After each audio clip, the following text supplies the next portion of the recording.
In this tutorial, we're going to talk a little bit about subtools for ZBrush and best practices.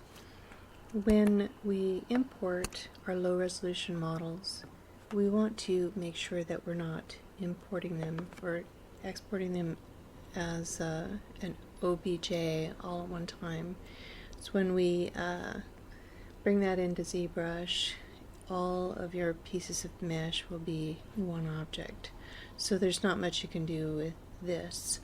You can spend the time to mask these areas out, so save them as separate groups here, and go back and then split the groups apart and create your different sub-objects that way, but a less painful way of getting your work into ZBrush is to save each mesh as an individual OBJ, and as long as your pivot points line up with your base mesh, then they'll come right in and align with your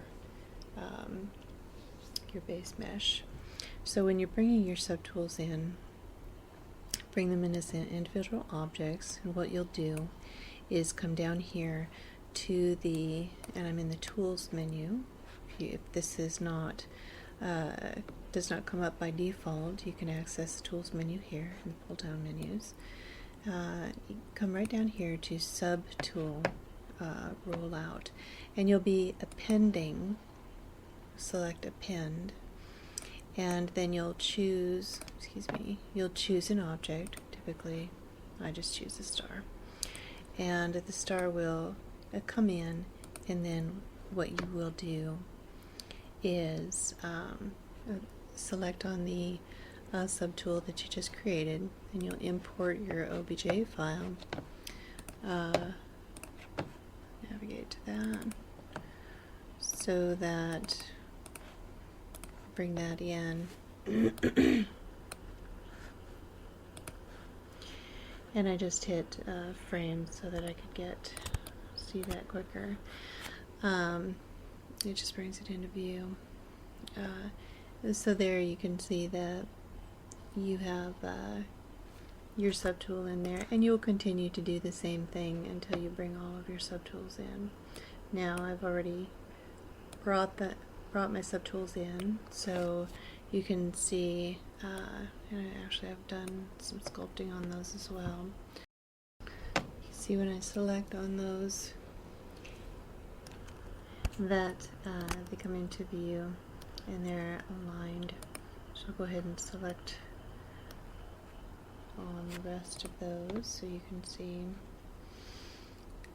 Let's see. The body, the shirt, pants. I have some hair in here, and some teeth and some eyes. So I've gone ahead and sculpted these pieces as you will be doing. As discussed in previous tutorials. When you have your OBJs imported into your ZBrush subtool palette, and you have them aligned, you can then go in and sculpt each one individually. So if I select on this, see I've already done the primary portion of the sculpting of this head, but I do have alpha texturing left to do. As discussed in previous tutorials, please refer to those for the complete description of the brushwork and the strokes, the alpha channels. In this tutorial, though, I'd like to show you more about the what's available to you for materials and paint.